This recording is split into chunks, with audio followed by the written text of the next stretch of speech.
मुख्यमंत्री नायब सिंह सैनी ने रेवाड़ी में 288 करोड़ की 15 परियोजनाओं का किया शिलान्यास व उद्घाटन। कहा, हरियाणा में बिना भेदभाव के होगा संतुलित विकास। मुख्यमंत्री ने कुरुक्षेत्र में अंतर्राष्ट्रीय योग दिवस के उपलक्ष्य में आयोजित राज्य स्तरीय योग मैराथन को दिखाई हरी झंडी। कहा, प्रदेश को योग युक्त नशा मुक्त बनाने के लिए मैराथन बनी एक संकल्प यात्रा। कैबिनेट मंत्री अनिल विज ने नई दिल्ली में केंद्रीय मंत्री राजनाथ सिंह व मनोहर लाल से की मुलाकात। कई अहम मुद्दों पर हुई चर्चा। अंबाला से चंडीगढ़ तक मेट्रो विस्तार की भी रखी मांग।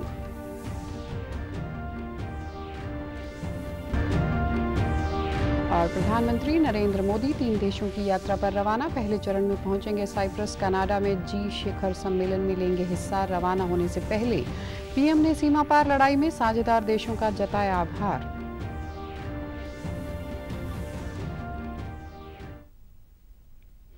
नमस्कार, मैं हूं आरजू। अब समाचार विस्तार से। मुख्यमंत्री नायब सिंह सैनी ने आज रेवाड़ी के राव तुलाराम स्टेडियम में आयोजित धन्यवाद रैली में 288 करोड़ 31 लाख रुपए की 15 परियोजनाओं की सौगात दी।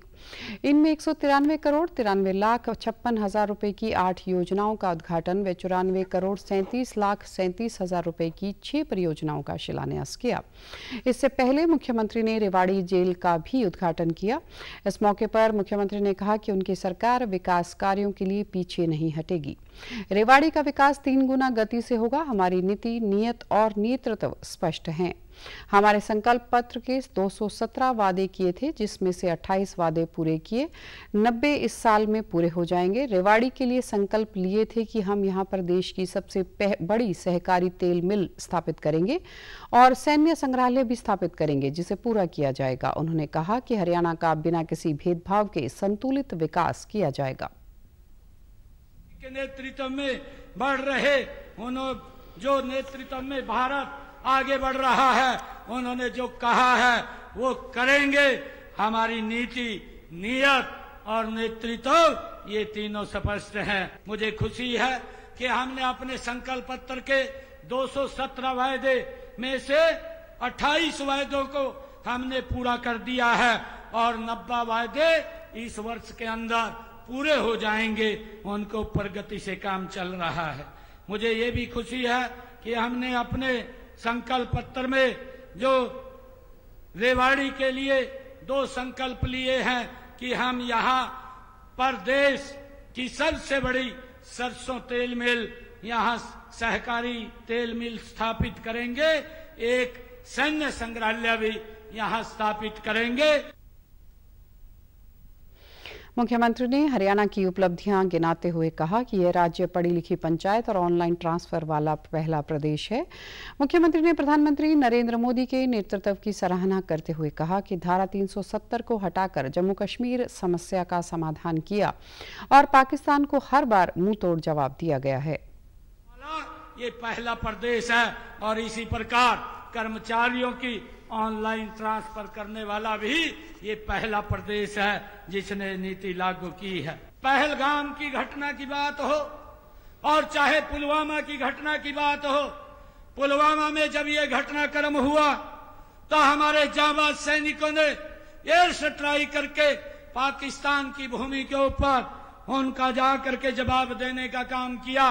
और जब ये पुलवामा की घटना हुई तो ऑपरेशन सिंदूर लॉन्च करके आदरणीय प्रधानमंत्री जी ने जहां से आतंकवाद पनपता था, जहां से आतंकवाद जन्म लेता था, उस भूमि को मट्टी में मिलाने का पाकिस्तान के अंदर जाकर के काम किया है।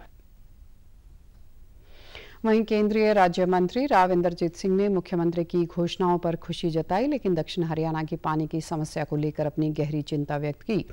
उन्होंने उम्मीद जताई कि इस समस्या पर जल्द ध्यान दिया जाएगा। रैली के दौरान कैबिनेट मंत्री डॉक्टर अरविंद शर्मा व आरती राव ने भी संबोधित किया। आगामी 11वीं अंतर्राष्ट्रीय योग दिवस के उपलक्ष्य में आज मुख्यमंत्री नायब सिंह सैनी ने कुरुक्षेत्र के ब्रह्म सरोवर से राज्य स्तरीय योग मैराथन को दी हरी झंडी दिखाकर रवाना किया। मैराथन के 20 विजेताओं को नकद धनराशि देकर सम्मानित भी किया गया। इस दौरान मुख्यमंत्री ने कहा कि प्रदेश को योग युक्त नशा मुक्त बनाने के लिए गीता स्थली कुरुक्षेत्र की पावन धरा पर योग मैराथन एक संकल्प यात्रा बनी है। इस संकल्प यात्रा में प्रदेश भर से हजारों युवाओं, बुजुर्गों और महिलाओं ने जोश के साथ दौड़ लगाकर एक नए आयाम को स्थापित किया है। प्रदेश सरकार ने भी संकल्प लेकर युवा वर्ग को नशे से बचाने के लिए योग युक्त नशा मुक्त हरियाणा बनाने का प्रयास किया है। कुरुक्षेत्र में 21 जून को होने वाले अंतर्राष्ट्रीय योग दिवस कार्यक्रम से पहले चलाए गए अभियानों में अब तक प्रदेश के 19 लाख से अधिक लोग जुड़ चुके हैं, जो हमारे लिए गर्व की बात है। सीएम ने कहा कि योग जागरण यात्रा 19 जून तक प्रदेश के 5000 गांवों तक पहुंचकर लोगों को योग के प्रति जागरूक करेगी। 21 जून को प्रदेश में 2500 स्थानों पर योग शिविर आयोजित किए जाएंगे। उन्होंने कहा कि अब कार्यालयों में 5 मिनट का योगा ब्रेक भी शुरू किया गया है ताकि कर्मचारी तनाव मुक्त रहें। मैंने जो कहा है कि अब की बार की जो थीम है वो theme one health, one earth और वन हेल्थ, हमने हरियाणा के अंदर इसको जोड़ा है कि योग युक्त नशा मुक्त हरियाणा, योग युक्त नशा मुक्त हरियाणा, इस थीम को लेकर के आज ये कार्यक्रम चल रहे हैं। और हमने नशे से अपने आप को भी बचाना है, दूसरे को भी बचाना है, क्योंकि नशा एक कुरीति है और ये हमारी विकास की गति में एक बड़ी बाधा है। हमारे जो युवा साथी हैं, जो बड़े ब्रिलियंट भी है और जो अच्छे काम करते हैं, कई बार अगर वो नशे की चपेट में आ जाते हैं तो उनका शरीर खराब हो जाता है और वो राष्ट्र की संपत्ति होते हैं, उस राष्ट्र की संपत्ति को लॉस होता है। मुख्यमंत्री ने कहा कि यह योग अभियान केवल स्वास्थ्य और फिटनेस तक सीमित नहीं रहा, बल्कि हरियाणा की धरती पर हरित क्रांति का स्वरूप बनता जा रहा है। इस महाअभियान में अब तक 67,000 से अधिक पौधे लगाए जा चुके हैं, जो पर्यावरण के प्रति हमारी प्रतिबद्धता को दर्शाता है। हरित योग अभियान के तहत 21 जून तक 10 लाख औषधीय पौधे बांटे और लगाए जाएंगे। उन्होंने कहा कि इस योग मैराथन से प्रधानमंत्री द्वारा शुरू किए गए फिट इंडिया अभियान को बल मिलेगा, क्योंकि हम वसुधैव कुटुंबकम, जो ये योग है, हमारी प्राचीन पद्धति है, हमारी ऋषियों मुनियों की ये दी हुई पद्धति है, जो एक उपहार के रूप में हमको मिली है। हमें इसको संभाल करके रखना चाहिए, सहेज करके रखना चाहिए, ताकि आदरणीय मोदी जी के फिट इंडिया मूवमेंट के अंदर ये हम सब फिट रहें, हम सब स्वस्थ रहें। और हमारे लिए गर्व की बात है कि 21 जून को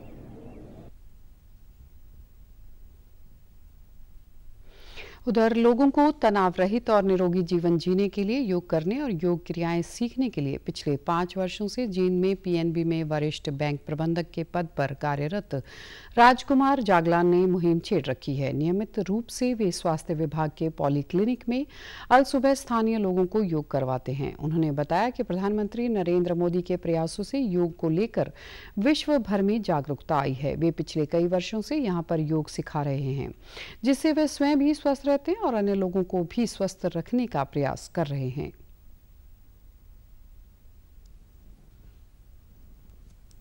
हमारे तीनों प्रकार के स्वास्थ्य के लिए, चाहे मानसिक हो, चाहे शारीरिक हो, चाहे आत्मिक हो, आध्यात्मिक हो, ये तीनों स्वास्थ्य के लिए बहुत ही लाभदायक है। उसके अपने प्रधानमंत्री, आदरणीय प्रधानमंत्री श्री नरेंद्र मोदी जी ने योगा की महत्ता को समझते हुए 2014 में यूनाइटेड स्टेट्स की जो असेंबली थी, जनरल असेंबली में एक अपना प्रस्ताव रखा कि भारत की प्राचीन संस्कृति योगा को वसुधैव कुटुंबकम की प्रेरणा से रखते हुए सारे विश्व में फैलाया जाए, जिससे कि सारा विश्व इससे लाभान्वित हो सके। राजकुमार जागलान के सानिध्य में नियमित योग का अभ्यास करने आए स्थानीय निवासियों ने बताया कि उन्हें अनेक बीमारियां थी, शरीर में हर समय थकावट रहती थी और अस्पतालों के चक्कर काटकर निराश हो चुके थे। लेकिन जब से अपने दैनिक जीवन में योग को अपनाया है, तभी से उनके जीवन में एक नई ऊर्जा का संचार हो गया है। से पहले मेरे शरीर में बाटे वगैरह आते थे, शरीर थका थका रहता था। जब से योग अपनाया है तत्पश्चात मेरे शरीर में सभी उसका कोई दिक्कत नहीं रही। शुगर लेवल भी कम हुआ है और एक्टिविटी भी बनी रही है। तो मैं तो यही प्रेरणा देता हूँ वह सभी लोग योग अपनाएं। 6 महीने से मैं योग कर रही हूँ अब, और 6 महीने से ये मेरे को योग से बहुत लाभ हुआ है। मैं पहले मेरी इम्यूनिटी पावर बहुत कम थी, अब धीरे धीरे योग करने से अब इम्यूनिटी पावर बढ़ गई है। और इम्यूनिटी पावर योग करने से पहले मेरा वेट भी थोड़ा बढ़ता था, अब थोड़ा कम हुआ है धीरे धीरे। अब और भी कोशिश कर रहेंगे कि और भी कम हो, योग करते रहें हम और हमेशा जागरूक रहें। प्रदेश के ऊर्जा और श्रम मंत्री अनिल विज ने कल नई दिल्ली में रक्षा मंत्री राजनाथ सिंह से उनके निवास पर मुलाकात की। इस दौरान उन्होंने अंबाला छावनी के लिए 3 मांगे रक्षा मंत्री समक्ष रखी। इनमें से प्रमुख सिविल अस्पताल विस्तार हेतु सैन्य भूमि लेने, अंबाला छावनी घरेलू हवाई अड्डा आने जाने हेतु 4 लेन मार्ग बनाने तथा सैन्य क्षेत्र के साथ लगती सड़कों को चौड़ा करना शामिल है। साथ ही उन्होंने केंद्रीय ऊर्जा और आवासन व शहरी मामले मंत्री मनोहर लाल से भी नई दिल्ली में मुलाकात की। इस दौरान उन्होंने केंद्रीय मंत्री मनोहर लाल से अंबाला से चंडीगढ़ के बीच मेट्रो संचालित करने का आग्रह किया। इस पर केंद्रीय मंत्री ने उन्हें त्वरित कार्रवाई का आश्वासन दिया। मुलाकात के उपरांत पत्रकारों से बातचीत में अनिल विज ने बताया कि अंबाला चंडीगढ़ सड़क पर अब यातायात बहुत ज्यादा हो गया है, इसलिए लोगों की सुविधा के लिए इस क्षेत्र में मेट्रो रेल सेवा की बहुत जरूरत है। हमारे अंबाला चंडीगढ़ पंजाब की भी राजधानी, हरियाणा की भी राजधानी और देश को बाकी हिस्सों से भी वही सड़क।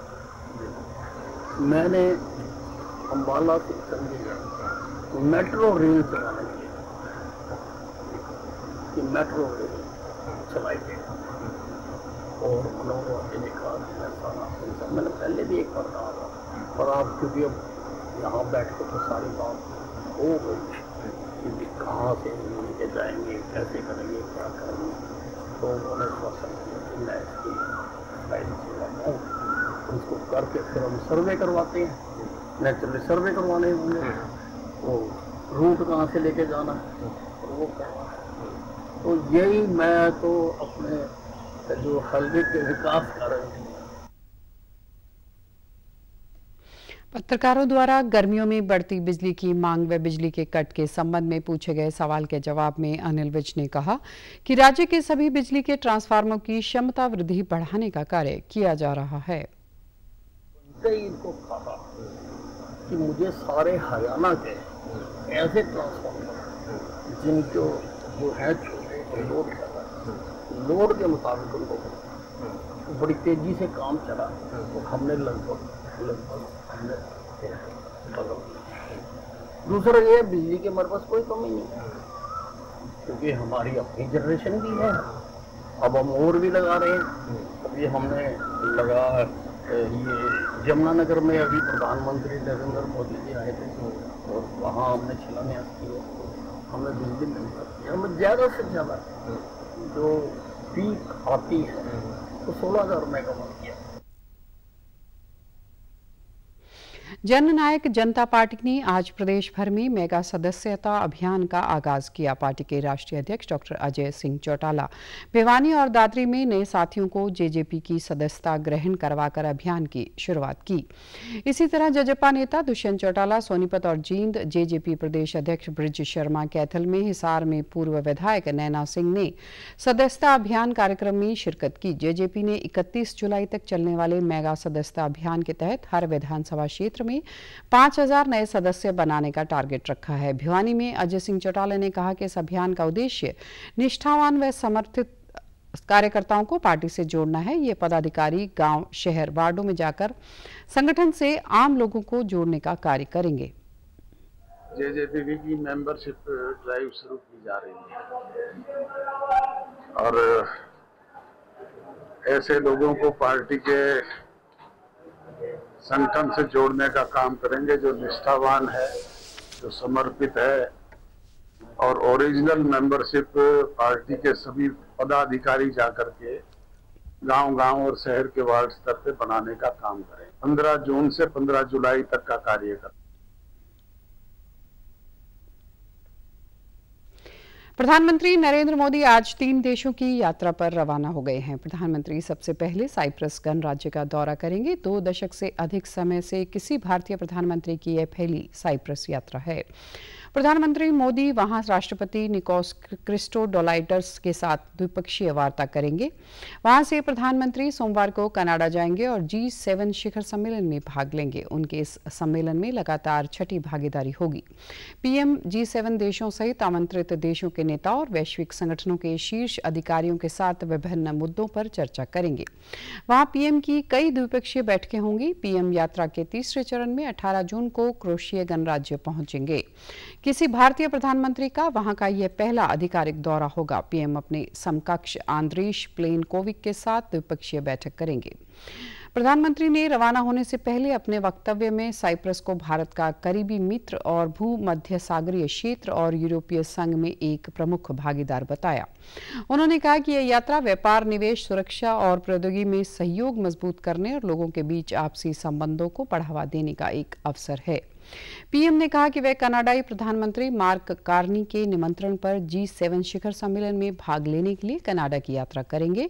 शिखर सम्मेलन में वैश्विक चुनौतियों और वैश्विक दक्षिण की चिंताओं पर सार्थक चर्चा का अवसर मिलेगा। उन्होंने कहा कि 3 देशों की यात्रा सीमा पार आतंकवाद के खिलाफ लड़ाई में भारत को अटूट समर्थन देने के लिए साझेदार देशों का धन्यवाद करने और आतंकवाद के सभी रूपों और अभिव्यक्तियों से निपटने में वैश्विक समझ को बढ़ावा देने के लिए भी एक अवसर है। नेशनल टेस्टिंग एजेंसी यानी एनटीए ने नीट 2025 का रिजल्ट जारी कर दिया है। नीट यूजी के टॉप 100 में करनाल का अर्श गांधी ने 11वां रैंक हासिल किया है। अर्श ने 720 में से 674 अंक लेकर हरियाणा में पहला स्थान हासिल किया है। उसकी इस उपलब्धि से घर परिवार में खुशी का माहौल है। अर्श के पिता अरुण और माता मीनू दोनों डॉक्टर हैं। अर्श ने बताया कि नीट से पहले उसने अप्रैल महीने में ही जेईई मेंस का एग्जाम भी दिया था। यह उसका दूसरा प्रयास था। इसमें उसके 99.74 परसेंटाइल थे। नीट की तैयारी के लिए उसके पास दिल्ली और कोटा का विकल्प था, लेकिन उसने अपनी तैयारी करनाल में रहकर ही की। अर्श ने बताया कि कभी भी हिम्मत नहीं हारनी चाहिए और मेहनत के साथ लगातार आगे बढ़ते रहें। मुझे काफ़ी अच्छा लग रहा है और मेरे को लग रहा है जो मैंने 2 साल के लिए मेहनत करी थी वो पे बैक कर रही है। मैं मैसेज ये देना चाहूँगा कि लाइक कंसिस्टेंट रहना चाहिए और डाउट्स अपने सारे क्लियर करने चाहिए एंड जो भी लाइक आपको जो भी आपके मॉड्यूल्स होते हैं या फिर जो स्टडी मटेरियल होता है लाइक वो अच्छे से कंप्लीट करना चाहिए और टेस्ट सारे देने चाहिए और अपनी गलतियों से सीखना चाहिए। मैंने लाइक कुछ शोज़ देखे थे, देन अपने मम्मी पापा को काम करते हुए भी देखा था, तो मुझे लगा कि ये फील्ड में कर सकता हूँ, इसमें परस्यू मेरे को करना चाहिए। कभी भी ना हिम्मत नहीं हारनी, लाइक कुछ भी हो रहा है आप बस गो थ्रू हो जाओ। बेटे की इस उपलब्धि पर अरुण गांधी ने कहा कि कभी भी बच्चों पर करियर को लेकर कोई दबाव नहीं डालना चाहिए। बच्चे की जिस विषय में रुचि है उसी की तैयारी करवाएं। अर्श ने हमेशा एक संतुलित जीवन जिया है और उसकी खेलों में भी रुचि रही है। सोशल मीडिया से उसने हमेशा दूरी बनाकर रखी है। वहीं अर्श की माता मीनू ने कहा कि वह बहुत अच्छा लगता है जब आपका बच्चा इतना अच्छा प्रदर्शन करता है। उन्होंने अन्य अभिभावकों से कहा कि वे अपने बच्चों पर विश्वास करना चाहिए। अगर बच्चे का चयन नहीं हुआ तो भी उस पर विश्वास करें। शायद भगवान ने उसे किसी और क्षेत्र के लिए चुना हो। लिए बच्चे के अचीवमेंट एक हमेशा प्राउड है और बच्चे ने जो है अपनी बहुत मेहनत करके 11th रैंक लिया है नीट में, तो पेरेंट्स के लिए प्राउड मोमेंट। बच्चे का जो कैरियर में इंटरेस्ट है उसको वो परस्यू कराइए, फोर्स नहीं करिए और बच्चे को एक डिसिप्लिन रह के पढ़ना सिखाएं और एक बैलेंस वे में पढ़ना सिखाएं। सोशल मीडिया से हमेशा उसने दूरी बना के रखी और उसके लिए ही मैंने उसको हमेशा सोशल मीडिया से डिस्टेंसिंग की एडवाइस दी। पॉजिटिव वे में यूज करते हैं तो डेफिनेटली पॉजिटिव हो सकती है, but most of the time इसका यूज जो है वो यूजलेस और नेगेटिव चीजों के लिए ज्यादा होता है। ये अपने छोटे छोटे गोल्स बनाता था कि मैंने इतने दिन में ये टॉपिक्स कवर करने हैं, तो उसके लिए जितना उसको लगता था उसको प्लान करता रहता था। बहुत अच्छा लगता है जब आपका बच्चा इतना अच्छा परफॉर्म करता है। तो मेरा बाकी सभी पेरेंट्स को जस्ट ये मैसेज है कि अपने बच्चों पे ट्रस्ट करिए। अगर उसका एक एग्जाम में सिलेक्शन भी नहीं हुआ है तो भी ट्रस्ट करिए, क्योंकि आगे डेस्टिनी ने उसके लिए कुछ और सोच के रखा है। तो जहां आपका बच्चा जाना चाहता है उसे जाने दीजिए, जिस स्ट्रीम में जाना चाहता है जाने दीजिए। हम दोनों के साथ वो टाइम स्पेंड करता था। शाम को 7 बजे के बाद हम लोग अपने काम से आ जाते थे, वो अपनी पढ़ाई से आ जाता था। उसके बाद हम लोग इकट्ठे टाइम स्पेंड करते थे। तो सोशल मीडिया हम लोग भी यूज़ नहीं करते, तो बेटा भी नहीं करता। कि हर चीज़ की एक लिमिट होती है, आप उस लिमिट को क्रॉस नहीं करें। अगर आप सोशल मीडिया यूज़ कर रहे हैं तो एक लिमिट में रह के ज़रूर करिए, उसकी अच्छाइयाँ आप लीजिए, उनसे जो बेनिफिट्स मिलते हैं वो आप लीजिए। हरियाणा राज्य चुनाव आयुक्त धनपत सिंह ने बताया कि चरखी दादरी जिले गांव हसावास खुर्द तथा बाडड़ा और झज्जर जिले के बादली व मोहम्मदपुरा माजरा व फैजाबाद ग्राम पंचायतों के पंचों व सरपंचों के आम चुनाव 15 जून को होंगे। मतदान का समय सुबह 8 बजे से शाम 6 बजे तक होगा।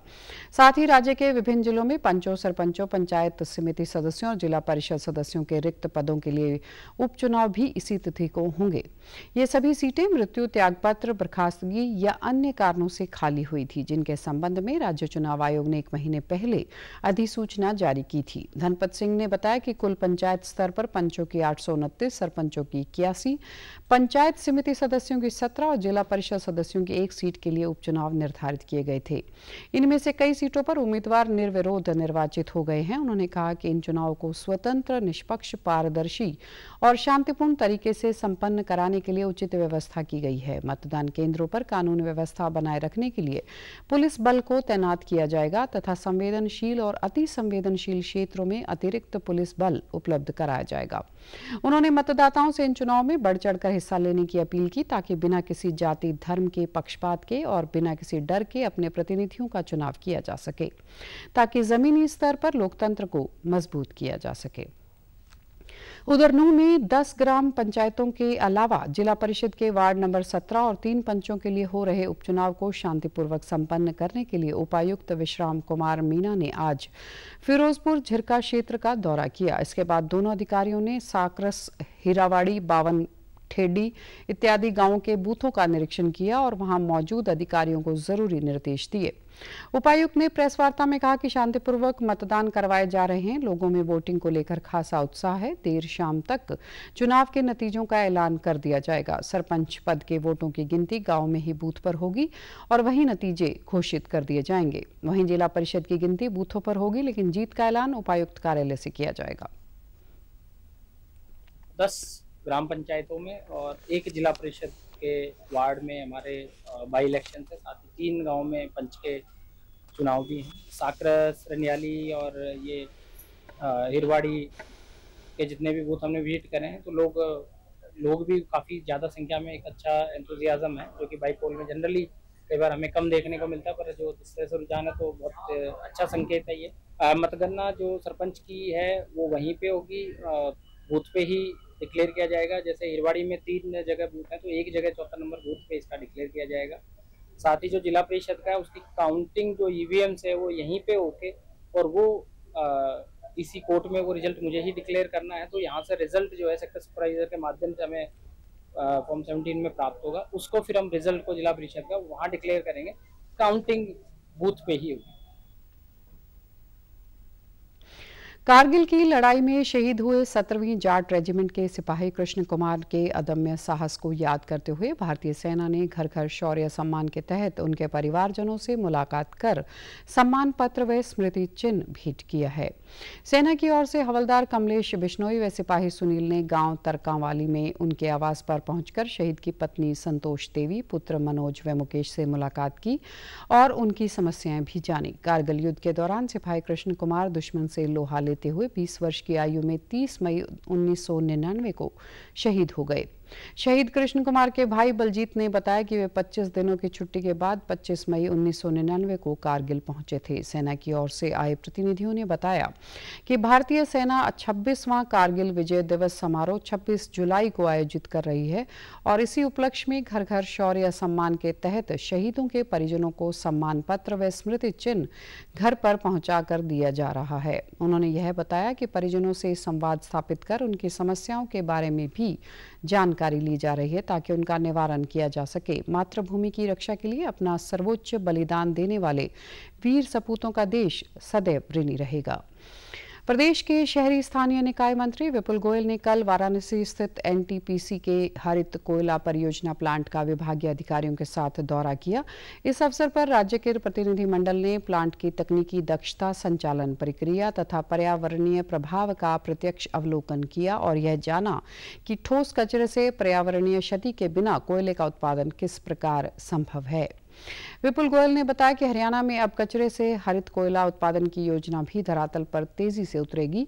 गुरुग्राम और फरीदाबाद में हरित कोयला संयंत्रों की स्थापना के लिए एनटीपीसी के साथ एक महत्वपूर्ण समझौता ज्ञापन 20 जुलाई 2024 को हस्ताक्षरित किया गया था। वाराणसी के ग्रीन कोल प्लांट के इस अध्ययन दौरे से हरियाणा की इस परियोजना के क्रियान्वयन को गति मिलेगी। उन्होंने कहा कि फरीदाबाद और गुरुग्राम में इस परियोजना को प्राथमिकता दी जा रही है।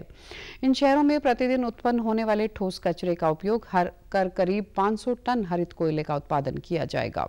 इससे पारंपरिक कोयले का वैकल्पिक स्रोत तैयार होगा, जो ऊर्जा उत्पादन में नवाचार, कार्बन उत्सर्जन में कमी और स्वच्छता के क्षेत्र में क्रांतिकारी परिवर्तन लाएगा। लुधियाना पश्चिमी सीट पर होने वाले उपचुनाव को लेकर सियासी पार्टियों ने प्रचार जोर शोर से शुरू कर दिया है। इस सीट पर भाजपा के उम्मीदवार जीवन गुप्ता के प्रचार ने उस समय और जोर पकड़ लिया जब प्रदेश के मुख्यमंत्री नायब सिंह सैनी ने उनके समर्थन में प्रचार किया। इस मौके पर नायब सिंह सैनी ने कहा कि यह उपचुनाव पंजाब विधानसभा के 2027 को होने वाले चुनाव की सशक्त नींव रखेगा और पंजाब और देश को एक सकारात्मक संदेश देगा। पंजाब सरकार द्वारा केंद्र की नीतियों को लागू न करने के कारण पंजाब विकास में पिछड़ गया है। यहाँ विकास केवल कागजों और विज्ञापनों में होता है। मुख्यमंत्री सैनी ने एक प्रेस वार्ता को संबोधित करते हुए कहा कि पंजाब सरकार पीने के पानी को लेकर घटिया राजनीति कर रही है। उसने किसानों को गुमराह कर उन्हें कोई लाभ नहीं पहुंचाया। उन्होंने पंजाब की पूर्व सरकारों पर निशाना साधते हुए कहा कि कांग्रेस और आप सरकार ने यहां के लोगों से विश्वासघात कर पंजाब को पीछे धकेलने का काम किया है। किस बात की ये राजनीति स्वार्थ सिद्धि के लिए ये किस प्रकार से लोगों को गुमराह करते हैं। और लोगों ने इस बात का पंजाब की सरकार का विरोध किया है कि पीने के पानी को लेकर के हमारे गुरुओं की तो परंपरा रही है कि प्यासे को पानी पिलाइए। जो ये लोग किसान के नाम के ऊपर राजनीति करते हैं, क्योंकि कांग्रेस भी इनका नाम लेकर के राजनीति करती थी और अब आम आदमी भी क्योंकि उसी रास्ते के ऊपर चल रहे हैं, ये भी उसी का नाम लेकर के राजनीति करते हैं। परंतु उनके सुधार के लिए ना तो कांग्रेस ने कदम उठाया था और ना ही ये आम आदमी उठा रही है। कांग्रेस ने भी लठ मरवाए थे और आम आदमी ने उससे ज्यादा लठ मरवाए हैं, ये मालूम है। परंतु उनके सुधार के लिए ना तो कांग्रेस ने काम किया और जब सुधार की बात करी गई कि आप इनके एमएसपी दे दीजिए तो लठ मरवाए दिए।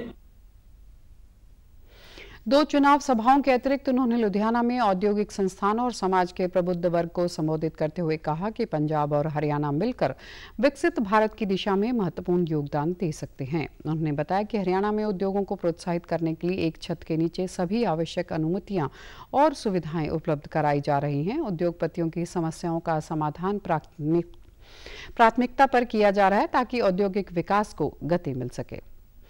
प्रदेश के कई जिलों में घटते भूजल स्तर और पानी बचाने के बारे में जागरूक करने के लिए सरकार और कृषि विभाग लगातार प्रयासरत है। धान की खेती करने वाले किसानों को सीधी रोपाई के लिए प्रेरित किया जा रहा है।